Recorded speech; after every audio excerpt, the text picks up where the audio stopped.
Good morning to all of you. This is Ejaz Gane from MS Kalarus. Today it is 11th of September 2020. It's class 8 subject English, and from last few days we are reading the lesson whose title is Julius Caesar. We have discussed it. It is 9-10 paragraphs, and today we are going to discuss it is 1 or 2 paragraphs in today's topic. So let's start today's topic. It is, as you know, yesterday we concluded here Mark Antony's speech. He was addressing to the people of the Rome. تو پہلے تو تقریر کی تھی Brutus نے، اس کے بعد تقریر کی مارک اینتھونی نے. اس نے لوگوں کو سمجھایا کہ جولیس سیزر، اگر بروٹس صاحب نے کہا کہ جولیس سیزر کے من میں لالچ آ گیا تھا، تو آپ ہی بتائیے، میں نے 3 بار آپ کے سامنے جو بادشاہ کا تاج ہے، کنگلی کراؤن جو ہے، 3 بار اس کو آفر کیا تھا، لیکن تینوں بار اس نے اس کو لینے سے ریفیوز کر دیا. اگر اس کے من میں، اس کا مطلب یہ بنتا ہے اگر اس کے من میں لالچ ہوتا تو وہ اس کو ایکسیپٹ کرتا. تو اب کی بار جو اس پر الزام لگایا جاتا ہے کہ اس کے من میں جو لالچ آیا تھا بادشاہ بننے کی، اس کی وجہ سے اس کو مار ڈالا گیا کہ ہمیں غلاموں کی زندگی اب بسر کرنی تھی اگر وہ بادشاہ بن جاتا. آپ ہی بتائیے کیا اس کے من میں لالچ تھا. باقی رہا بروٹس صاحب، وہ تو واجب الاحترام شخص ہیں، اور اسی کی اجازت سے میں اس تکفین عمل میں آیا ہوں جولیس سیزر کی. تو آہستہ آہستہ اس نے لوگوں کو بات سمجھا دی. تو پھر کیا ہوا؟ And now the Romans, moved by his words, began to turn against Brutus.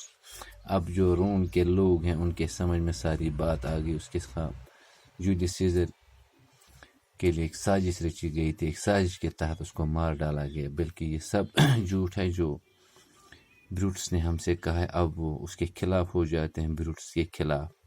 اب ان کی سمجھ میں جو مارک اینتھونی کی یہ بات ہے وہ اچھی طرح سمجھ میں آ گئی، تو اب اس کے خلاف ہوتے ہیں. There is a truth in what Anthony says, they said to each other. وہ آپس میں کہنے لگے جو اینتھونی نے کہا یہی سب سچ ہے. Caesar has been greatly wronged. Caesar کو غلط سمجھا گیا، اس کے خلاف سازش رچی گئی ہے. ایک سازش کے تحت اس کو مار ڈالا گیا. Remember, he would not take the crown. Therefore, it is certain he was not ambitious. جانتے ہیں، ہم سبھی جانتے ہیں کہ ان سے اس نے 3 بار اس بادشاہ کو تاج کو ریفیوز کر دیا ہے، ٹھکرا دیا ہے. اگر اس کو لینا تھا تو پہلے لے لیتا. اب کی بار بھی یہ ممکن نہ تھا، وہ اب کی بار بھی نہ لیتا اس کو. Therefore, it is certain he was not ambitious. تو اس کا مطلب یہ بنتا ہے، اور یہ کلیئر بات ہے کہ وہ لالچی نہیں تھا، اس کے من میں کوئی لالچ نہیں تھا. Anthony went on to say that he could stir their hearts to hatred and anger, but he pretended that he did not wish to do so. Anthony جو تھا وہ کہتا چلا گیا that he could stir their hearts to hatred and anger. وہ ان کو کہتا گیا اپنے دل میں، اپنے دل کو تھامو. جو آپ کے دلوں میں ہلچل مچی ہوئی ہے، جو آپ کے دلوں میں نفرت پیدا ہوئی ہے، اس کو تھامے رکھو، اس کو سنبھال کے رکھو. But he pretended that he did not wish to do so, because I should wrong the honorable men whose swords have killed Caesar. یہ وہی لوگ ہیں جن کی تلواروں نے جولیس سیزر کو مار ڈالا اور اس کو بلیم کیا، اس پر الزام لگایا. جولیس سیزر تو واجب الاحترام آدمی تھے، وہ بڑے ہی دل کے اچھے تھے. اور یہ جو لوگ ہیں بروٹس کے ساتھ جو ملے ہوئے لوگ ہیں، انہوں نے جولیس سیزر کو ایک سازش کے تحت مار ڈالا ہے. بلکہ جو اس پر الزام لگایا گیا تھا اس میں کوئی سچائی نہیں ہے. Whose words have killed Caesar. The people now wholly on his side shouted, "Honorable man, they are wicked murderers." تو اب جو لوگ تھے وہ اس کی طرف مڑ گئے، وہ ساتھ میں چلے گئے، یہ مارک اینتھونی کا ساتھ دینے لگے، کیونکہ ان کے سمجھ میں وہ بات آ گئی۔ تو اب وہ کہنے لگے کیا آنریبل مین ہیں، یہ تو سب کے سب فاسق لوگ ہیں، فاسق مردرس، وکٹ مردرس، یہ فاسق لوگ ہیں، یہ منافق لوگ ہیں، یہ جھوٹے لوگ ہیں، یہ قاتل ہیں۔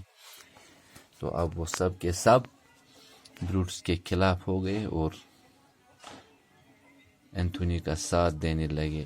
So dear students, I would like to conclude today's topic with these words, and tomorrow we will meet again in the lesson, because yet it will take 3 or 4 days, and in coming days we will discuss the same lesson. Until then, goodbye to all of you.